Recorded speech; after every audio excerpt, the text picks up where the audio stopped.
Hello students welcome back to our YouTube channel Sameer study point एवं Sameer study point रे मु समीर पुणी थे आपण समस्त को स्वागत करी। आज आम जाना प्राकृतिक विपर्ययर आउ गोटे सुंदर रचना जार नाम है बात्या।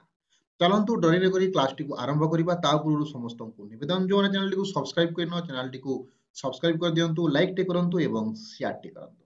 तो बात्या रचना आम आरंभ करवा तो पूर्व कौन कौन सोपान देकी जीवा सेटा आम देखी नेबा।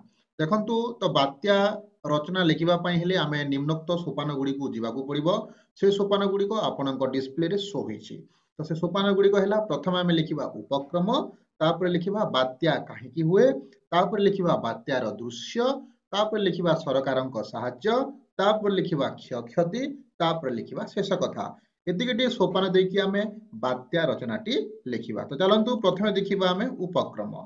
तो उपक्रम रे आमे लिखिबा बात्या एक प्राकृतिक विपद।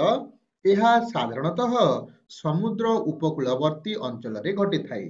घूर्णी बात्या क्रमे भयंकर रूप धारण करे, प्रलय ध्वंस सृष्टि करे, हजार हजार घर द्वार एवं गछ प्रभृति भांगी पकाए। यह थिला पिले उपक्रम रे। तापर लिखिबा उपक्रम परे बात्या काहेकि हुए। एथिरे आमे लिखिबा ग्रीष्म ऋतु रे समुद्रर केतेक स्थान खूब मात्रा रे ताती जाए। तापरे समुद्र रे गरम जल वायु को गरम करी दिए। गरम वायु ऊपर को उठिले पुणी ता स्थान को शीतल वायु आसी पहुंची थाए। यह फल रे घूर्णी बात्या सृष्टि हुए। यार अन्य नाम बतास। यह उपकूलवर्ती अंचल को चंचल आसे। यह थिला पिले बात्या काहेकि हुए सोपान रे आमे लिखिबा। तापरे देखिबा परवर्ती सोपान बात्यार दृश्य। एथिरे आमे लिखिबा बात्या सांगे घड़घड़ी और वर्षा मध्य माड़ी आसे।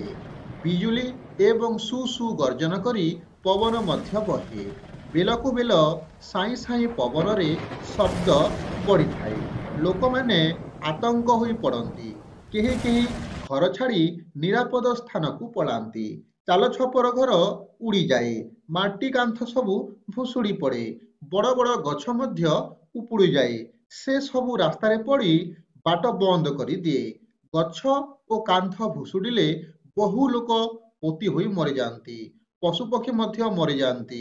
बेले बेले समुद्रर जल तार भूई रे बहु दूर पर्यंत माड़ी आसे। फलरे अनेक प्राणी मरी जाती। घर द्वार फसल ध्वंस पाई जाए। यह थिला पिले बात्यार दृश्य। तापरे देखिबा परवर्ती सोपान सरकारक साहाय्य। बात्या हेले सरकारक साहाय्य कौन रहे सेटा भी आमे लिखिबा। तो एथिरे लिखिबा यह बात्या संगे संगे चारिआडे प्रचारित होई थाए। बात्या विध्वस्त अंचल को सरकार खाद्य वस्त्र आदि साहाय्य पठांती। घर तैयारी करिबा पई टंकार मध्य साहाय्य करिथांती। एथिरे आमे सरकारक साहाय्य रे यह आमे लिखिबा। तापर देखिबा परवर्ती सोपान क्षयक्षति। बात्या हेले निश्चित भाव में क्षयक्षति हेबो। तो क्षयक्षति रे आमे लिखिबा बात्या कमिबा परे क्षयक्षति सबू जना पड़े। तोफान रे सबू नष्ट हो जाई थाए। गछ घर द्वार एवं बहु प्राणी ध्वंस पाई जाती। चारिआडे खाली शोकर छाया खेली बुले। जेउठी दिने घर द्वार शोभा पाउथिला, बाड़ी बगीचार फसल हसी उठुथिला, सेठी केवल ध्वंस स्तूप देखा जाए। रास्ता रे बड़ बड़ गछ पड़ी रास्ता बंद कर दिए। केही कुआड़े जाई पारंती नाही। यहा परे दुर्भिक्ष और महामारी मध्य देखा दिए। तापर देखिबा परवर्ती सोपान। परवर्ती सोपान लिखिबा आमे शेष कथा। शेष कथा लिखिबा प्रलयकारी तोफान फल रे जो क्षति घटे ताहा वर्णना करिबा संभव नुहे। चतुर्दिगरे खाली शोकर छाया घेरी बुले। हजार हजार लोक दिनक भितरे दांडर भिकारी पालटी जाती। समुद्र उपकूलवर्ती लोक मानक पई बात्या एक महाविपद। एही विपद को दूर करिबा पई सरकार एबे समुद्र कूलरे अनेक बड़ बड़ गछ लगाई घंच जंगल सृष्टि करती। तो पिले यह थिला शेष कथारे आमे लिखिबा। तो पिले आज आमे जानिले प्राकृतिक विपर्ययर आउ एक सुंदर रचना जहार नाम हैला बात्या।